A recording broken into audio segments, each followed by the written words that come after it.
want to thank all my guests. My name is Dyron Bush. Again, I am the CEO of Donnahue Financial. This is my show, Mechanics of Money. This is episode 16. I first want to read the disclaimer. This program is provided for educational and informative purposes only. The views expressed by guests are their own and do not necessarily reflect those of Mechanics of Money or its hosts. And discussed should be considered financial and investment, tax, legal advice, and any alleged allegations discussed are presented as allegations unless established as fact. Okay, here we go. So today on Mechanics of Money, we already talked about this. Is episode 16. We're gonna talk about the 3 T's, right? I think Donahue is gonna find this interesting. We're gonna talk about the taxes, the tools, and the truth, right? In this particular case, we're gonna talk about the tools and the truth. And this is as I see it, as I and my distinguished guests see it. All right. So we are now joined by the renowned Donnahue George, an author, a real estate investor, financial crimes investigator, market integrity advocate, and United States Marine. Thank you for your service, sir. Thank you very much, and I appreciate you having me on the show. Yeah. I really appreciate it.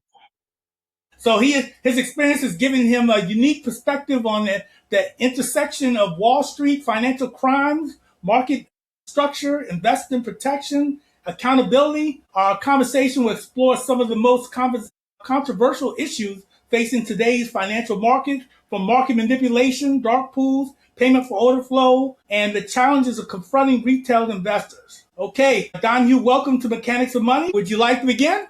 I'm just glad that you invited me on the show. I really appreciate it because I think more people need to know about exactly what's going on in the United States stock market. We have a stock market that should be the best in the world, that should be the most protected in the world, the most regulated in the world, but it's not.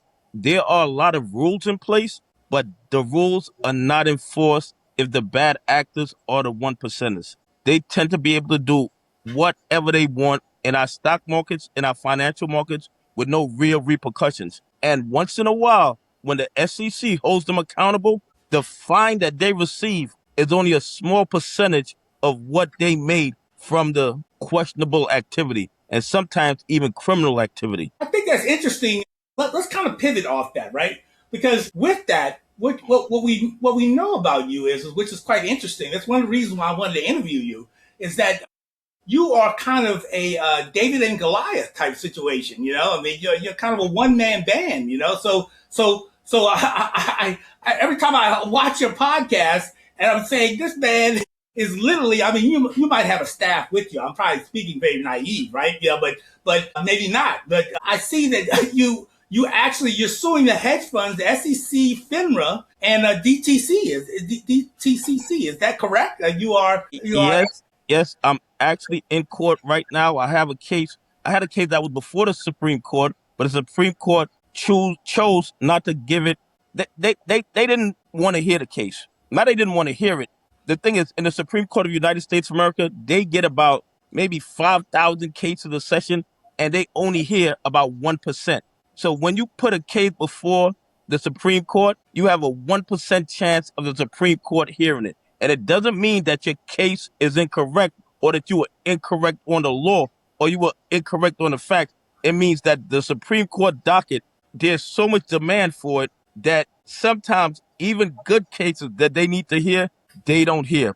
But currently, there is a case in the 11th Circuit Court, the 11th Circuit District Court out of Atlanta against DTCC, FINRA, Robinhood, Ken Griffin, and Citadel. And about a week and a half, 2 weeks ago, the courts accepted my reply brief, which tells me that the courts is actively looking at the case, and that means a decision could come down any day now. And I also have a case in the Southern District Court of Florida against Sam Bankman-Fried, FINRA, and DTCC because they knew that Sam Bankman-Fried was creating counterfeit AMC tokens that they were using as false locates, and he was convicted.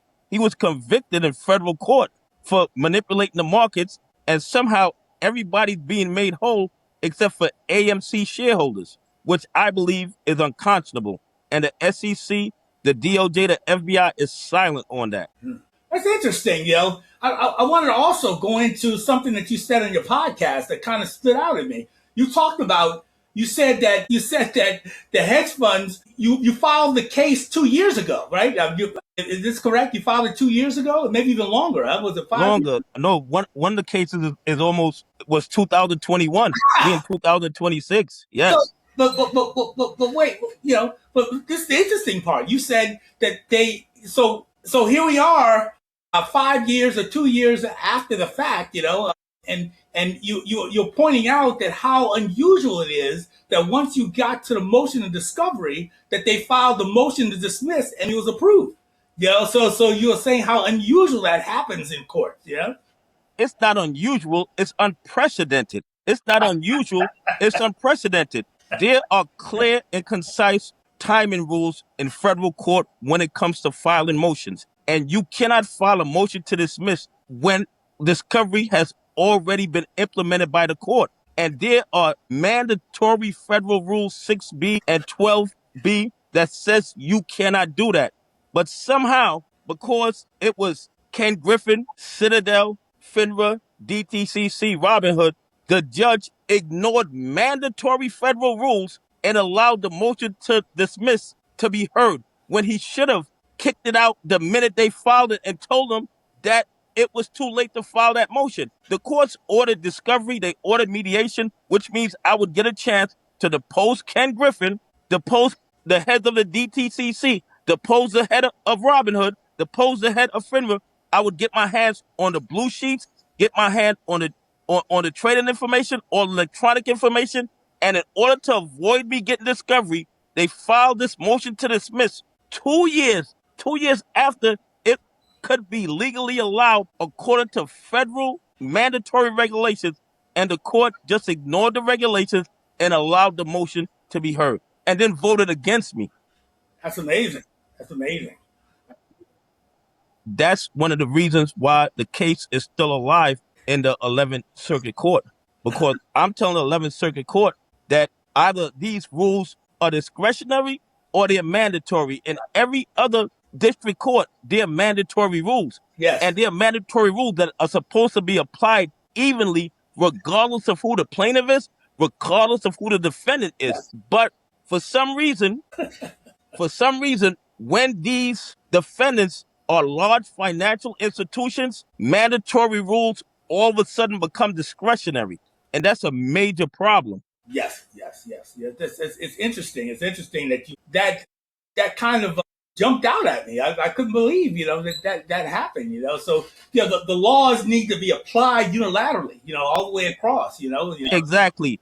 So Well, that's the way the United States court system is supposed to work. All the rules are supposed to apply to all litigants equally. so But for some reason, these large financial institutions get to do what they want. But we see the same thing with our regulatory agencies. yeah, These guys involved in all kind of shenanigans for years. Yet for some reason, they keep getting fined. They never have to accept guilt or for anything they do. And then they do the same thing over and over again. yeah, If you go to some of these websites where they list the fines these guys have, you see these guys have 20 years of fines for doing the same thing over and over again. Naked shorting, trading ahead of their customers, yes, spoofing, washing. And then the fine is $1 million. But they made 100 million for the spoofing. So how is $1 million gonna act as a deterrent? It yes, can't. yes, It can't. yeah, And here's the thing. United States of America is the only place they do this nonsense. They don't do it in China because they will lose their right to participate in the markets. Citadel was banned for 3 years in China for engaging in shenanigans. In South Korea, they shut down all shorting altogether till they put the naked shorting under control. it's true. All that's And true. and don't talk about Indonesia. They will take your life for financial crimes. They the, the the thing is this: in the United States of America, the bad actors do what they want because there's no real repercussions. They don't lose their right to participate. Could you imagine you got your driver's license, right? And you will fined 20 times for violating the law. Would you still have your driver's license? No, no, I don't think so. No, no, but these guys violate the law 20 times, 30 times, 50 times, and their license to trade is still good. They're still allowed to participate in our markets when, if you look at their track record, they are not good actors. They are not good actors. They don't follow the rules. And what's worse about it, in my opinion, they created the rules. They created the rules. The rules are bent in their favor. The rules are bent in their favor, and they still can't make money on rules that they created that are bent in their favor. So they break those rules and they call themselves smart money. I call them criminal money Mm. because if you made the rules and you can't make money following the rules that you made, then how are you that intelligent? How? So that's interesting. That's interesting. So I guess the next thing I would want to ask you is let's talk about the elephant in the room. How in fact do we know? I mean, how do we know as it relates to like synthetics and fake shares? There seems to be a disagreement, right? The disagreement whether between retail and hedge funds and other authorities. They're saying, hey, they're challenging people. They're saying whether they're trying to say, is it true that there is counterfeit shares out there, right? So if you could kind of go into how we know, kind of we don't have to delve into all the specific details, but ranging from like the failure to delivers, the security lending, the short interest data, settlement records, trading volume, options, so on and so forth. How do we know that there's fake shares out there as it relates to the float, right? How do we know, Okay. yeah. The easiest way is to get the blue sheets from FINRA. But FINRA spends millions of dollars paying attorneys to stop us from getting our hands on the blue sheets. And you also have the CAT system, which records all the trades. And what have they done? The SEC, they have tried to shut down the CAT system, but because the CAT system was exposing all the fraud and corruption in the market. It was exposing all the naked shorting and the millions, probably billions of counterfeit shares. But their biggest hustle, in my opinion, is the shares sold not yet purchased. Because these guys have trillions of dollars in shares sold not yet purchased, which means that they created shares that they don't have. They sold them into the open market and they promise that sometime down the road, they're going to buy the real shares and give it back to us when everyone knows those shares don't exist. And then when you go to rehypothecation, where these guys are taking one share and loaning it over and over and over again, they don't want to call it counterfeit shares. But if I had one Mercedes Benz and every time somebody wanted to buy it, I just created a new title and mailed them the title, and I mailed 20 people the title to this one Mercedes Benz, I would be incarcerated. Well, at least indicted for fraud. But they do it every single day in the stock market. And the SEC knows about this business model. The DOJ knows about this business model. The FBI knows about this business model. And they do absolutely nothing about it. If you or I decided to make copies of Apple shares and sell them to people as Apple shares, what do you think would happen to us? If you or I decided we're going to create fake Apple shares and sell it to people, what would happen to us? Yeah, I guess I'd be in jail. I guess I'd be in jail. You would definitely be indicted. Yeah. You would definitely be indicted. But somehow these bad actors in our stock markets, in our financial markets, they do it Yes. every single day with Yes. no real repercussions. And the thing is, everybody knows what they're doing. Everybody knows. You see it in the failure to delivers. You see it in the naked shorting. You Yeah. see it in the dog pool abuse. Because Yes. here's the thing: why would you need to set 80% of a stock, the volume of a stock, into the dog pool? Because you're trying to suppress the buy orders. You're Yeah. trying to keep the price down. You put it into the dog pools, the markets never see the buying pressure to push up the price. And Yes. they do it every single day. And then, like, when I be doing the numbers, when I go through the numbers, I see a percentage that was supposed to allegedly went in the dog pool, but that number's not there.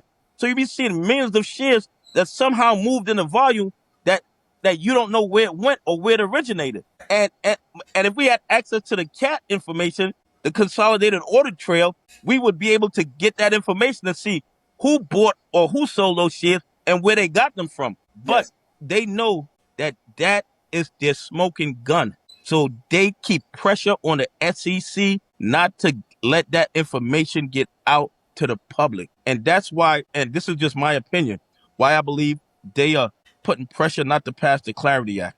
Because once the Clarity Act is passed, a lot of the shenanigans that they do, they're not going to be allowed to do anymore because of the T+0 settlement time. When the Clarity Act is passed, everything's supposed to settle instantly. So there's no more FTDs. There's no more naked shorting. If there's a public blockchain, the public will be able to see all the transactions.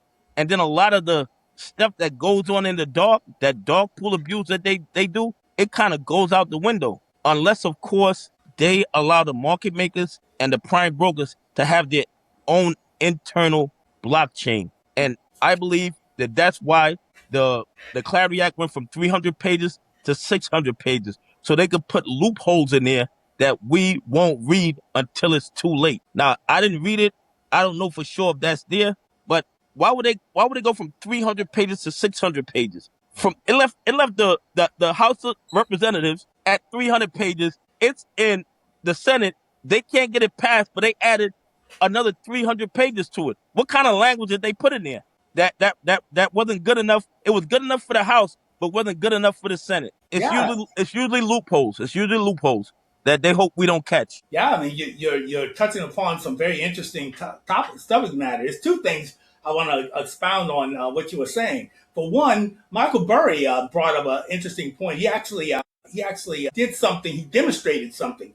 He he went and he asked for his actual shares. Right? He wanted the actual shares instead of synthetic shares. Did you hear about that? He did it, and he was saying, they were basically kept telling him, wait, wait, wait, and he said, what is the problem? If in fact I purchased a share and I'm asking for my certificate for the share, why is it that I can't have it, right?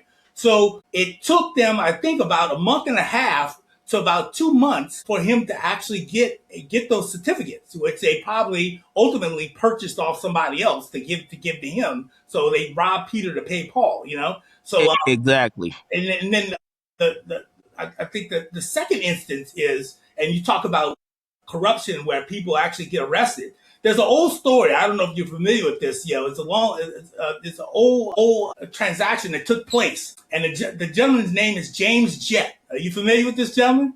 No. I want you to look. I want you to look him up when you get a chance after the interview. But James Jett. His name is James Jett, right? So basically, what happened is that he did a transaction, and they at the time it was kind of novel, right? It was nouveau, right? Because what he did was it was a phantom transaction, similar to what we're talking about. It might not be the same thing, but it was a phantom transaction, right? So it was a phantom transaction, and what he did was he was able to earn commissions off these transactions that weren't real, right? So when his firm he was able to earn at least a million plus. It's in Wikipedia. So people talk about it and argue about it all the time, right? But so he went to the bank, and before he could get there, they froze his account. I'll never forget it. I read it in Jet magazine one time, and I never chuckle into myself that this guy is crazy, But I think he did lose his license or something, or he was arrested or something like that. Yeah. So these are the things that kind of go on, So I definitely understand what you're talking about when No, it relates to that. that our regulatory agencies will take license from the single brokers.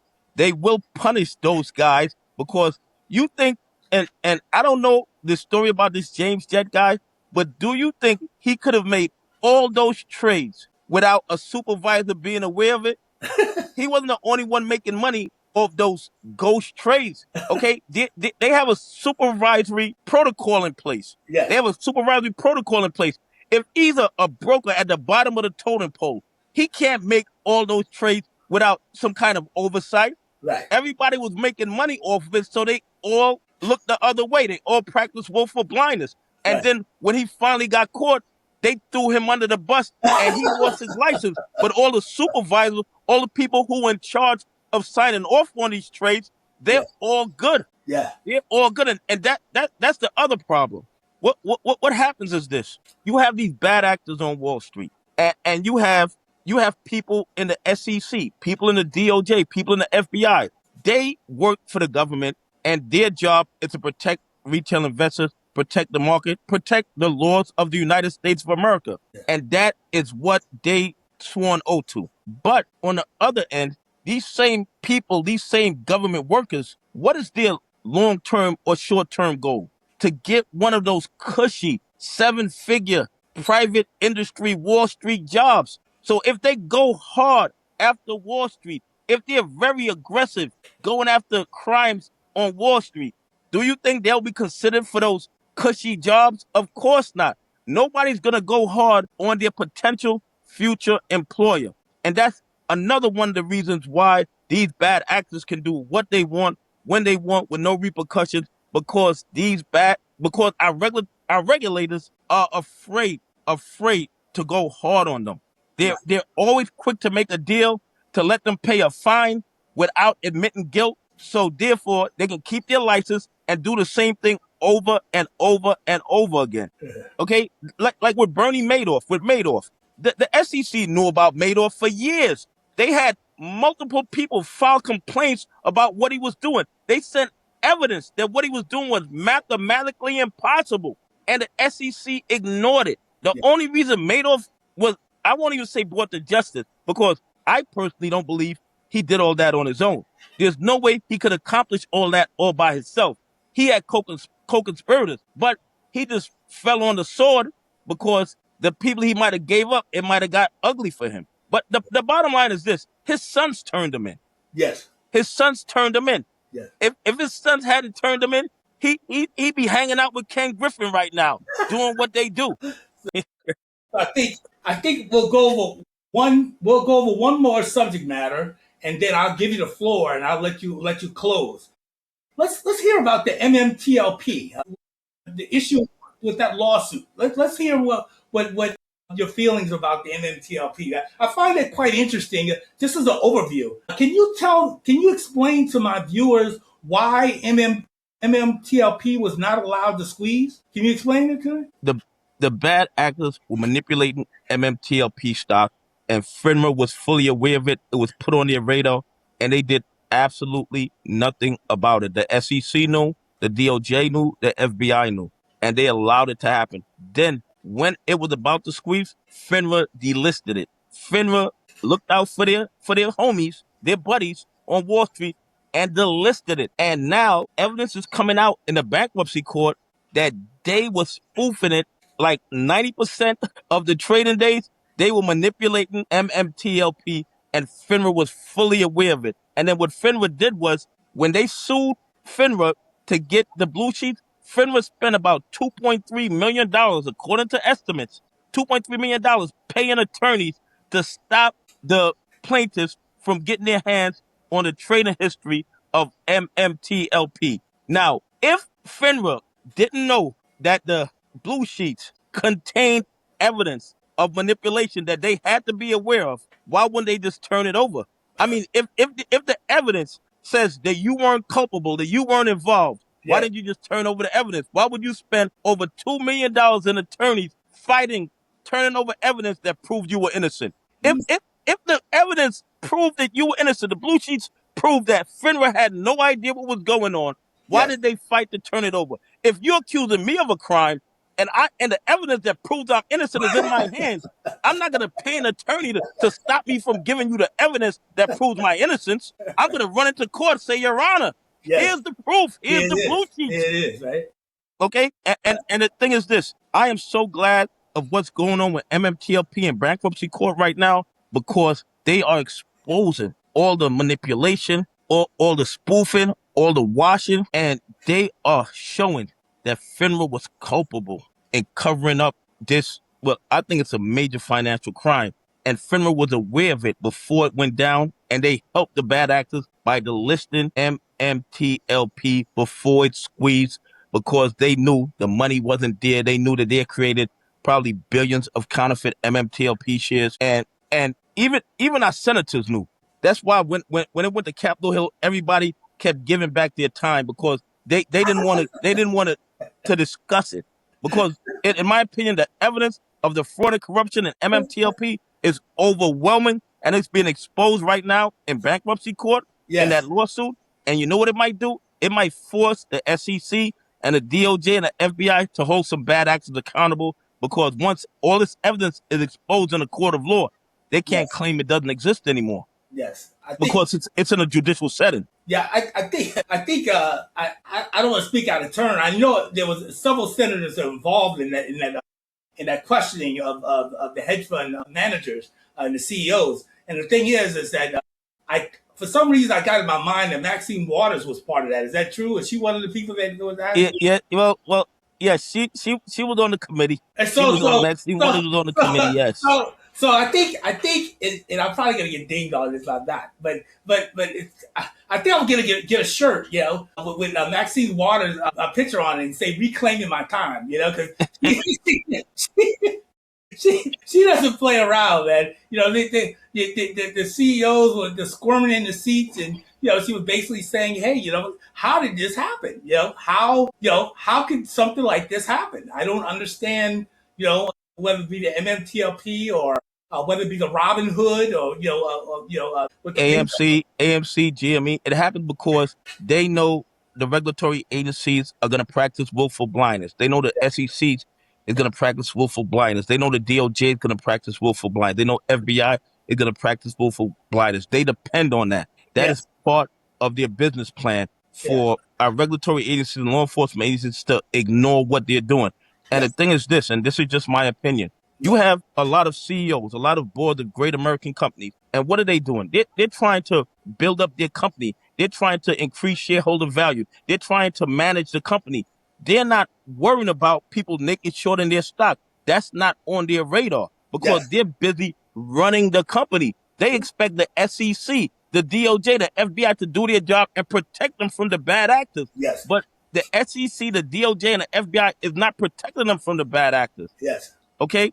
And that's why I started the investigation service doing market integrity reports, market integrity monitoring, because I'm going to pay attention to all hmm, those anomalies that's happening with these companies' stock before it gets out of control.